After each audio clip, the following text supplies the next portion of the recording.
Mastering Passive Verbs in Reduced Relative Clauses, an easy guide. Hello everyone, and welcome back to our channel. Today we are going to dive deeper into the world of English grammar.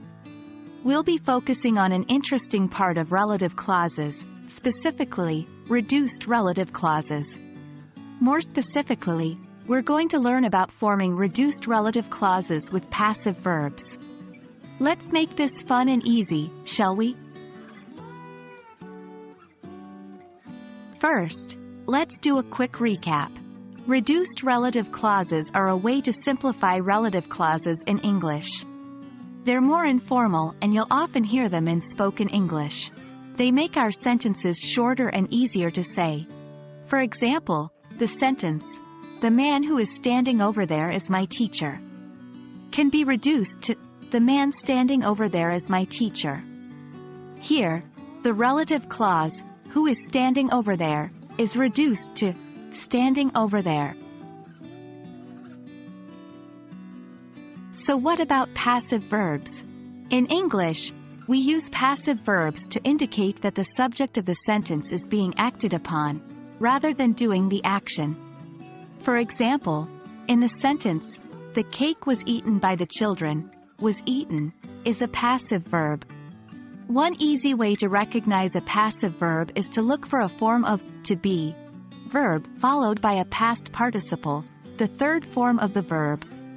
This combination, to be, plus past participle, is a clear signal of a passive verb. Now, let's move on to combining these concepts. Reduced relative clauses with passive verbs. In these cases, we are essentially simplifying a relative clause that contains a passive verb. To form a reduced relative clause with a passive verb, we remove the relative pronoun and the auxiliary verb, usually a form of to be. Let's take an example. "The car that was damaged in the accident has been repaired," can be reduced to, "The car damaged in the accident has been repaired." Let's try a few more together.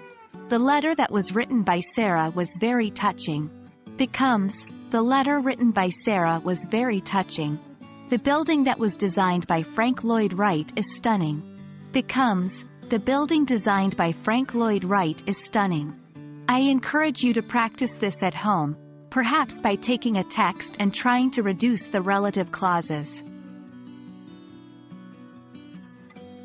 We have come to the end of our video. I hope this makes reduced relative clauses with passive verbs clearer for you. Remember, understanding and using them can really take your English to the next level. So keep practicing, and don't forget to enjoy the process. Thank you for watching and we'll see you in the next video.